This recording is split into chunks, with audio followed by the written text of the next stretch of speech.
Hello everyone, and welcome back to more Earthworm Jim for the Sega Mega Drive. And in this episode, we're going to be going to a new level called Down the Tubes, which is basically the underwater maze. And this is where the difference is coming compared to other versions of the game. So while there's one for the Sega Mega Drive, there's also a version of Earthworm Jim for the Super Nintendo.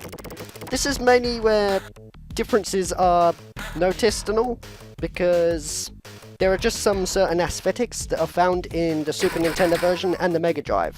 One of them being this: the reason why the Mega Drive version has better graphics, and well, considered by some people anyway, is that it gives out this wavy motion. Like, you can see it right here, where the stage just like sort of has a ripple effect and all. It's not really present in the Super Nintendo version. But the thing that is different is this. Later in the level, we're going to come across this transportation that allows us to go through an underwater maze. I'm not going to describe what it is completely, because, well, we're coming to up to it in a minute and all, and I don't like to give away spoilers, as I usually say, which is a really dumb catchphrase, but still. On the Super Nintendo version, it has a different sound effect compared to the Mega Drive version, but, yeah, that's all it is, really. If you want to know more things about the difference compared to the Mega Drive and Super Nintendo version, I honestly suggest checking out this show, channel called Console Wars, which are a group of people that look at Super Nintendo and Mega Drive games and compare them, saying which is the better game. A good channel, and you should check out their Earthworm Jim episode. I give a good shout out to that. And I just wasted my plasma there. Great. But this is where the weird thing comes into play. For some reason, there is a gameplay mechanic of going on the hamster and then biting enemies along the way. It probably follows the show and all. Well, to be honest, this came out before the show even existed, because originally it was just a video game, and then it went on to being a show and spoiled lots of toys, etc. Believe me, it was a huge thing back then. In 1994 at least. But the sound in the background and all, after taking this transportation, it has like this weird sound effect, but on the Super Nintendo version it sounds so cool. Unfortunately, they didn't show that off in Console Wars. Maybe they forgot or something, but even still. Either way, your objective here is this, and this is the story, believe it or not. So there is this evil thing called Bob the Goldfish, not the most menacing name or anything, who is trying to kill you and all with this nemesis of his called Number 4, which is like this giant cat here that's trying to hit us, where for some reason we have to like jump up and all to avoid them. I don't even know what this game is like half the time. It just always surprises me. I bet some of you watching this are just thinking, what? That does not make the slightest bit of sense.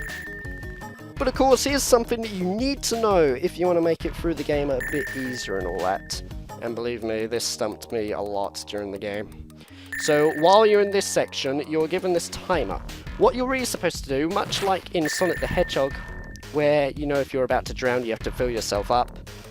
What you're supposed to do is, there's like this sharp bit at the end of it, you need to poke that into this bit here, which allows you to replenish a bit of your air. I did not know that to start with, and that's even with the manual, so of course I'm a bit stupid. But even still. And the more times you hit the walls and that, your glass breaks, and therefore you die. And when your glass breaks, that's it, it's an instant death. So you've got to be very careful with this, especially on part 2. Yes, part 2. There are 2 parts of this, which is why this episode is going to be slightly longer, because honestly, we're pretty much virtually done with this bit. This only goes up to like number 30 and all, to allow us for more air and all that, but still. It's where level 2 kicks in now, that's where pressure happens. And you'll see when we soon get to it.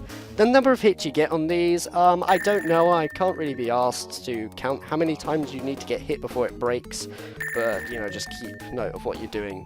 Just keep pressing the C button, aiming with the D-pad and all that, or whatever controller you're using, which is programmed to the C button on the Mega Drive, or Genesis if you live in America, even still.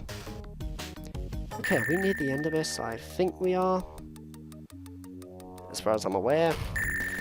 Honestly, half the time during the LP, even though if I've played through this game a lot, I will just forget where to go, especially in places like this, because it's just one gigantic maze trying to make through it, you know? I have a plasma though, so that should help out. And here's the thing, if you don't have the plasma, this bit's a bit annoying, because you have to take a hit from this thing, which swings you back and forth. Fortunately, I do, so I can just take it out like that. If you're just trying to hit it with like your gun or your whip, It doesn't really work, and I just missed out on the life then. And there goes the cow that we first launched from the first episode. How it ended up underwater, I have no clue. Anyway, cool. That's the first part done. Now we're going to go on to part 2 of Down the Tubes. Groovy. Indeed. Still. And what they're going to call it? Down the Tubes. Again, there's no part 2 or anything. Apparently it's just the same thing. I remember when I first saw that, I thought that meant the level looped. And I was like, oh my god, please don't tell me it has that. Because I thought the cartridge that I owned had a bug or something. But nah, this is how it's meant to be. Actually, I have 100% health, so I'm just going to show us off once. Here's what happens when you get hit by these enemies. As it helps me get through here anyway, so I don't have to worry about the other one. Cool. I don't know, I just felt like showing that off. For some reason. Even though it takes some damage, but still, never mind. Of course, if you go across here, you'll find secrets and all, which leads you to full ammo, full things and all that. As you can see, I have 5 lives as I'm continuing this on from where I was last time, you know, like in the previous episode. But still. Anyway, back onto the hamster and trying to cut through these enemies. It's strange, even though I've just played through this game so many times, even just moments like that, I still can't, you know, resist a chuckle or something like that. Plus, there's better sound quality on this compared to the Super Nintendo version. I don't know about you, but, you know, even like on the outro bits, you know, where Jim goes in his rocket and that, it sounds better quality on the Mega Drive version. Again, you know, check out Console Wars. They will show you what it's like and all compared to the other versions. But here's what I mean. You have 99 seconds to make it through this gigantic water maze. With none of these things. If you mess up, that's it, you're dead. Honestly, if you ask me, this is probably the hardest part of the game. Next to, for Pete's sake. Oh god, I hate that level. I'm gonna be so annoyed when we get to that one, but we'll go on that a bit later. Really, all I can suggest here is just memorize the pattern. Most of the time it's just head upwards and try to not drown. But I bet you, during recording, I am not going to make it. Hopefully I will, as I don't really want to redo it and all. I have 5 lives though, so there's not really much to worry about. The length of this episode may be a little bit longer and all, due to this being like 2 parts, because I thought I don't want it to end there and then just go on to the next episode where it's the exact same level design and layout, only this time the bubble sections are longer. But still. The music in the background though, yes, while I agree, it's not as good quality as the Super Nintendo version, I think it's still pretty good. Honestly, if you ask me, the Mega Drive / Genesis has good sound quality when it comes to drums. At least to me, anyway. Of course, if you have the Super Nintendo version and you like that version, then so be it. There's also a version of Earthworm Jim for the Sega CD. Sega CD and Windows 95 version, which is one that has a different soundtrack and an extra level called Big Brutey. So that's different. And am I going to make it? Because I don't think I am. I have 25 seconds remaining. Cool. Hopefully I shall.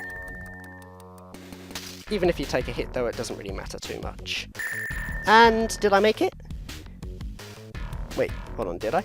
Because I have 15 seconds. Yeah, I did! Awesome. Okay, cool. I made that first time. That wasn't too bad. Either way, we are about to come across the main enemy in this area, which is Bob the Goldfish. And speak of the devil, there he is. How do we defeat him? We walk into him and smash his ball. That's all there is to it, really. That's Down the Tubes. This game is just so accessible, but the second one's even more accessible in my opinion. Still. On to trivia. Okay, now we are switching to post-commentary and reading a bit from the manual, where this time I'll read about Down the Tubes. Bob the Goldfish knows that Earthworm Jim's supersuit could make him ruler of the world, maybe even the universe. Controlling the drone cat minions in his underwater lair, Bob will use his servants to find you wherever you hide, high or low. Don't let the size of Bob's kitten guards fool you. They're just as powerful as the cats. Hamsters galore! Oh wow, that's a pretty good description of a level, since some of them just give you hints and tips as well, but don't really give it away or anything. I'd also thought that I'd read a bit from the options screen where if you choose certain level of difficulties it has descriptions for them. So let's start with normal. No, actually we'll start with practice. You can't even watch fishing shows. Salt makes you cringe. You don't even own any Earthworm Jim action figures. You still haven't figured out the hamster gags.